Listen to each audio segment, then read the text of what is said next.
Klay Thompson shines in his debut in Dallas as the Mavs beat the Spurs. And post-game, he says there was a moment that he will cherish forever that happened in the AAC. Coming up on today's One More Thing of Locked On Mavs. I'm here because I have to be. Dallas is going to get a seat at the table. That's it. It's me versus the machine. Don't let his lightness take away from his quickness. You can rest later. You're young. I'm in recovery here. Wait. One more thing. Yeah, it's a One More Thing. It's an extra Locked On Mavs. You're locked on the Dallas Mavericks. I'm one of your co-hosts of the show, Isaac Harris. And man, we're back. The vibes are good. The Mavericks win their first game of the season against the Spurs. Klay Thompson looked good. Luka looked good in the second half. And this is one more thing because we got to talk more about this win. If you missed it, which, I mean, come on, you didn't miss it, right? Like, you've already watched it. But if for some reason you did miss it, the post-game show between Nick and slightly courtside, slightly looking good in that suit, slightly set courtside for this game. I saw him cheering, just like going nuts at different times. Saw him on the Jumbotron. But him and Nick had a post-game podcast that's already came out. And while they were recording that in the arena, I was in the post-game presser room asking some questions to Jason Kidd, Klay Thompson, and hearing from Luka and Derek Lively also. So that's what I want to talk about. I want to talk about some of the vibes post-game in the press conference room, some of the quotes from that. I want to talk more about Klay Thompson's debut. Just special shout out to all the people. It's like, dude, is Klay cooked? Is Klay washed? Yeah, you probably don't want to watch that first game in Dallas because Klay, no lie, Klay looked pretty dang good. Guys, we have our subtext. I just want to point out two things of how you can support the show and also stay in more up to date with Mavs stuff. We have our Locked On Mavs Insiders. If you have not subscribed to that, you need to subscribe to that. The link is in the bio of the show or description of the show. I did a Q&A earlier this week, was asked, hey, what's the second unit look like? And then literally the second unit tonight, I'm wrong on a lot of different things, but the second unit tonight was the exact 5 that I wrote there in an answer to somebody. I was like, I think this is what it's going to be. This is the case for that in a way. But yeah, we do Q&As. You do get updates during the game all throughout the week. Any of the latest news, you got it. I mean, come on, you got to be a Locked On Mavs Insider. And then for free, this is a brand new thing, our Locked On Mavs newsletter. This is an email newsletter. It's going to be sent to you every single day to your email. It's email. I mean, it's email. It's totally free to sign up. So you'll get the podcast. It's like a one-stop shop for all the like latest news too. It like pulls in all the latest news, written stuff from all the different blogs and sites that you're going to for all this different content. It's going to pull it all into one newsletter email and it'll be sent to you. I've already seen tests on. We've been working on it this past week. So yeah, I'm actually pretty excited about that. So it's a free newsletter. Once again, totally free to sign up. You can do that through the link there in the description too. Just enter your email there, and then you just get this newsletter every single day with the podcast and everything. So if you're watching on YouTube, what did you think about Klay's debut? Was it beautiful? What was your favorite moment? Let's say that. Leave your favorite moment from Klay Thompson's debut in the YouTube comments below. Your favorite moment from Klay's debut. So I want to talk about the post-game presser because you already know about the game, right? I mean, the Mavericks beat the Spurs in this game, 120-109. It was Luka's first game in 4 months that he played since, in early July. And, he talked about that in the post-game presser too, about how he's like, dude, I was rusty in the first half. I didn't play good at all in this whole game. But then he got his legs, Kid said at post-game too. He got his legs back in there in that second half. And he looked a little bit more like the Luka that we know. But the story going into this game, the story coming out of this game, the story during the game was always going to be, how does the future Hall of Famer, how does one of the best shooters of all time, literally one of the best shooters, one or two there with Steph Curry, how will Klay Thompson, how will he look? How will he look alongside Luka and Kyrie? He has yet to play any minutes alongside Luka and Kyrie until tonight during the game or at the start of the game. So that was always going to be the story of the game, right? And what better of a game? What better of a start for Klay Thompson? Somebody asked Jason Kidd post-game, they said, is this the perfect debut or the perfect thing you could imagine, perfect start to Klay's tenure in Dallas? And he's just like, no, not perfect. He's a Hall of Famer. Until I see perfect shooting numbers, perfect everything across the board. And he's like, I'm just kidding with that. Kids, kind of dry humor. But it was an incredible start. Everything you could ask for from Klay. Let's just look at some of his shooting numbers here. Klay Thompson plays in 26 minutes in this game. He was 7 of 13 from the field, 54% from the field, shot 60% from three, 6 of 10 from three in this game. He was a plus 16. A plus 16. That's the second highest plus minus on the team in this game behind Maxey. Maxey played 15 minutes, was a plus 18, but he had the highest plus minus in the whole starting lineup. He had finished with 22 points. Guys, just what an incredible debut from him. And here's how I could describe him post game. It was almost like something I haven't seen before. And I say it like this because he was almost like he wasn't making eye contact with any of the media people, any of us. I asked him a question one time. He looks at me and then he was like constantly kind of like, I don't want to say like a daze, but constantly in this, just kind of looking at the back cameras, looking kind of off to the side to the walls and stuff, and just like smiling the whole time of just, he was kind of just like soaking in the moment. Even talked about post game how he was going to go out tonight and eat dinner with the family. I was like, first off, man, dang, dinner at 10:30 at night.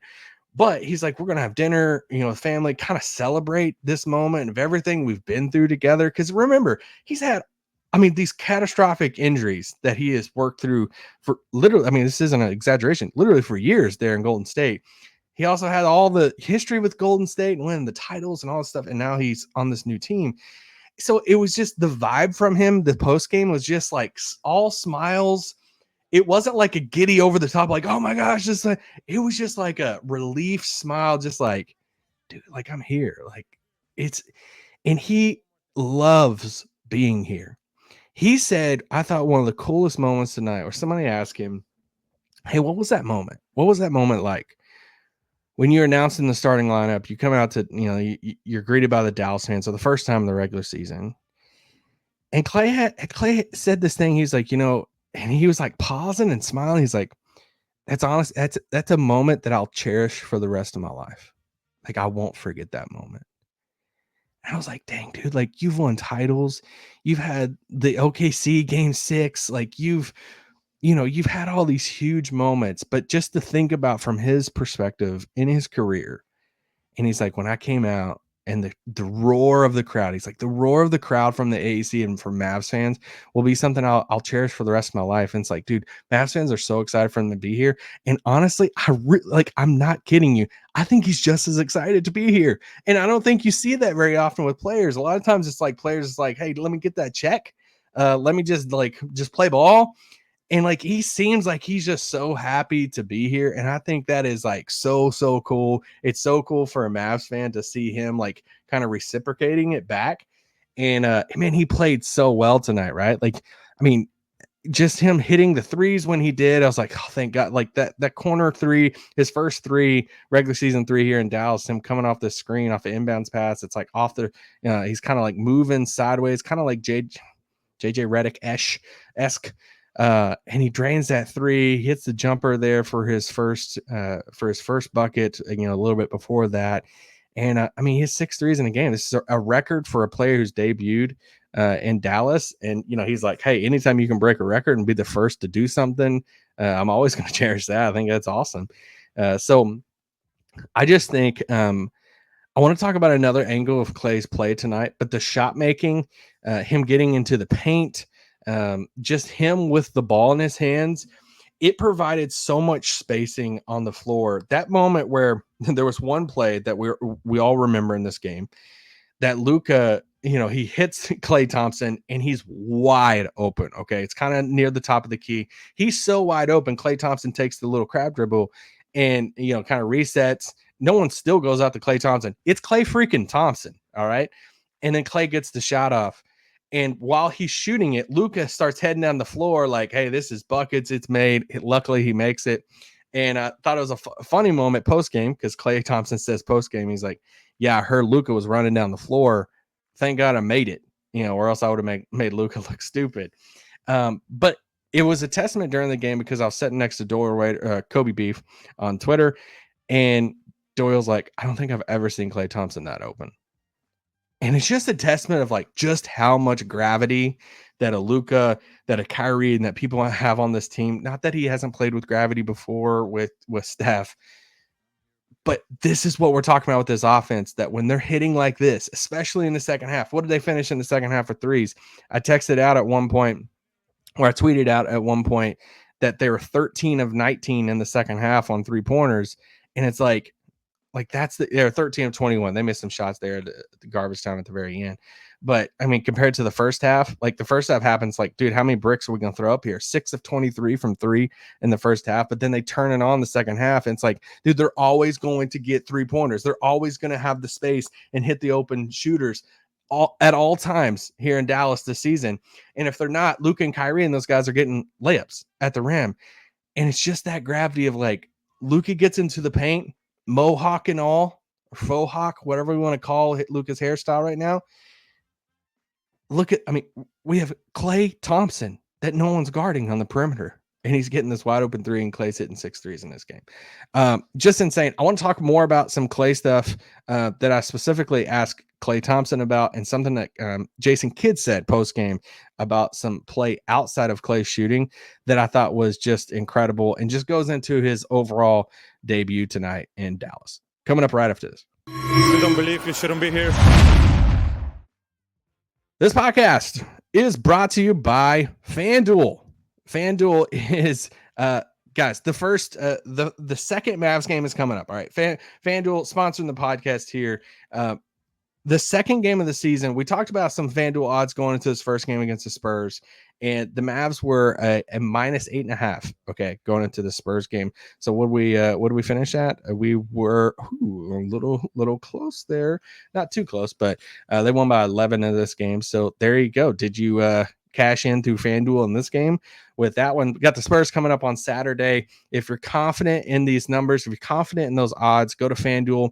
And here's the cool thing about FanDuel: when you get this like hunch in the middle of the game, you're like, hey, I kind of want to check the stats while I'm watching the game. There's live play-by-play and so much more on the same page where you place your bets. You'll get started with $200 in bonus bets guaranteed when you place your first $5 bet. That's FanDuel.com. This podcast is also brought to you by Prize Picks. Prize Picks. Where can I put? Here we go. Prize Picks. Got to put that overlay, on YouTube, because that's how you get paid in sponsorships and ads.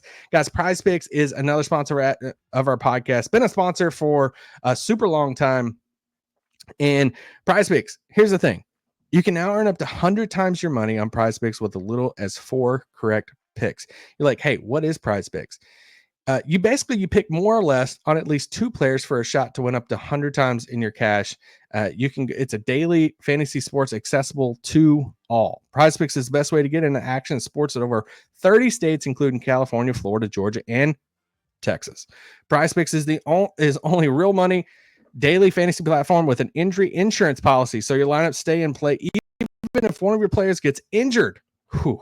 That would be helpful in football. If a player leaves in the first half, it doesn't return. Prize Picks keeps your lineup live. So, guys, hop on Prize Picks. All right, hop on Prize Picks right now. Download the app today. Use the code LOCKEDONNBA to get $50 instantly after you play your first $5 lineup. Repeat offer. It's yeah. Download the app today. Use LOCKEDONNBA. Y'all are loving this one right now. Use Locked On NBA and get that $50 on Prize Picks. Oh, here we go. Shut it down! Oh, let's go home! Yeah, even have the outro music from an ad read. Let's go. Nick, give me a standing O right now. Standing O. Wherever you're listening to this. Guys, another thing with Klay Thompson. All right. I was fascinated tonight. I was so impressed with Klay Thompson's play outside of his shooting. His crashing the boards tonight, his 7 boards tonight, I thought were huge. His hustle, his effort on the floor, his defense. This is stuff people have talked about so much, and I get it. It's one game. And this is one of the things I even put it on. If you're watching on YouTube right now, You're seeing the side on today's show, the bullet points on the side. It says Klay preaches patience.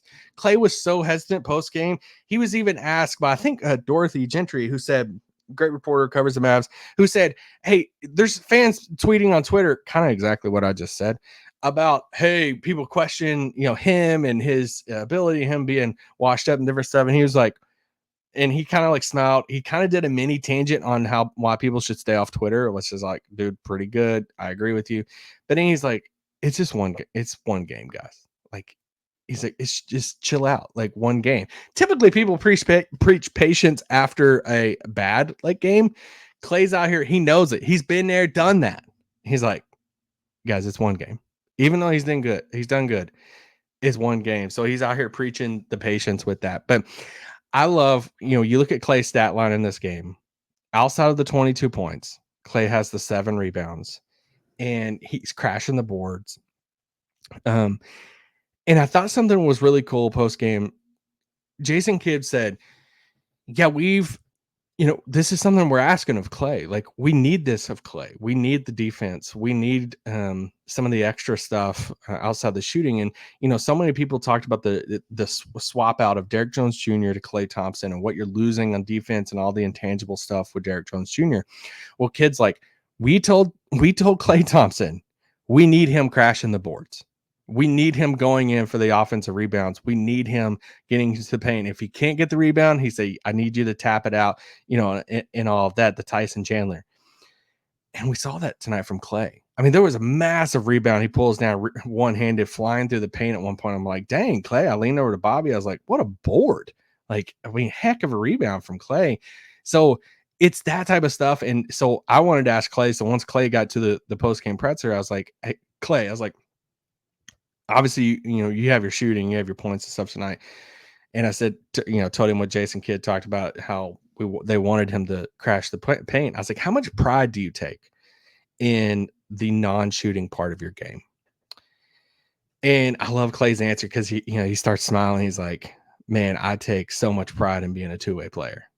And he talks about some of the greats that he's looked up to. He's like, I've always wanted to be a two-way player. I look at guys like Kobe. I look at guys like Clyde Drexler, some of the best two guards in the history of the game who could play both sides of the ball. And he just takes a ton of pride in that. And, when you think about, I would assume, I haven't asked Klay this, I would assume this is probably some of the hardest stuff for him to talk about or evaluate with his game now, because his shooting's going to stay the same, right? When you have the Achilles, you have the ACL stuff. The stuff that is probably, is affecting him is the lateral movement on defense, is his ability to be a defensive player, or maybe some of his jumping for rebounds, some of that stuff. But he takes so much pride in it, and he wants to excel at that, and he did it tonight. So was it a perfect debut by the numbers and all that? Probably, if you don't say perfect, but if you were in the camp of being like worried, like, dude, Klay's like cooked, Klay's washed, tough night for you, because Klay looked pretty dang good alongside Luka and Kyrie. His first minutes with Luka, right? Like, I mean, that's funny. He was asked about playing with Luka, and he's had this quote about Luka. He actually said a couple really cool things about Luka, but he said Luka's manipulation is as good as I've ever seen. And I think that's some that, manipulation is also obviously a not good term to use in life when it comes to relationships and all of that. But for Luka, the manipulation on a basketball court, that's what Klay's talking about. He's like, dude, that some of the stuff that he manipulates the defense is the best he's ever seen. He also said, and I know fans will love this one, about how Luka doesn't get credit for his defense, and some of the stuff he noticed tonight about Luka's movement with his feet and anticipating stuff on the offense that the offensive player is going to do. He praised Kyrie a lot defensively, about how Kyrie has some of the best hands he's ever seen in some of the defense, and how Kyrie's always been a good defensive player to him. So, yeah, I mean, I feel like that's the post-game presser stuff. I mean, the vibes were fun. There was a lot of media there. Klay walked in, and Klay was like, dang, a lot of media. And Tim McMahon joked and was like, I mean, you're not used to this in Golden State. And he's like, not at the beginning. And I thought that was kind of like a funny little sly thing, because he's used to playing deep into the playoffs, and that's where he sees all the media. But yeah, a lot of media there tonight. Is talking with few people about him. Like, oh, we're in the middle of Cowboys season too, and there's a lot of media. So there's a lot of buzz around this Mavs team, and it was a lot of fun. The Spurs aren't the greatest team in the world, but kind of a good opponent to play at the beginning. Wemby struggled. There was some different stuff they did defensively against Wemby, kind of just daring him to take the shots, and was like, hey, we're not going to double you. We're going to try to get you away from the basket. They did that a lot and kind of lived with some of these outside shots that Wemby's kind of settling for. I didn't like his game at all tonight, but it was my first time seeing him in person, seeing him warm up. And as far as a physical human being, I actually don't know if he's a human or not. It's one of the most remarkable things I've ever seen as far as a physical human body on a basketball court. Man, there's a lot of other stuff from the tonight's game that we might talk about over the weekend. Jaden Hardy, incredible game. Spencer Dinwiddie, incredible sitting position there on the sidelines on the bench. Hardy has that spot, man, and Hardy took advantage of it. So that was good. Kid praised Hardy post game too, and he deserves it. I was super happy with Hardy. He's getting his chance. Lively Gafford. I think I'm gonna save some of that because I asked Jason Kidd about what goes into that decision of starting Gafford and what he likes about Lively in the second unit and all that stuff. Lively still played an incredible game coming off the bench. It did surprise me. I personally would start Lively over Gafford. Been very clear about that, but Jason Kidd's a Hall of Fame player and a really good coach. And I'm just a measly little podcaster who means nothing. Yeah. So, yeah, that's the game. I mean, if you want the game breakdown, all that stuff, you got that from Nick and Slightly. This was a one more thing, just to talk more about Klay Thompson, his debut, and all of that stuff. Subscribe to the newsletter. You'll get a newsletter in your inbox on Friday if you subscribe early enough. If not, you'll continue to get that. Yeah, all throughout Monday through Friday and all the stuff. It's free. So sign up for that. Go to the description in the podcast bio, and there's that. Guys, that's one more thing. Locked On Mavs. We'll catch you out, and we'll catch you post game with Saturday game against the Phoenix Sun. Yeah, now I can't find the outro. Here we go. Bingo. It's the outro with no music. Gets me every time. Guys, appreciate you listening. I'm glad Clay's in Dallas.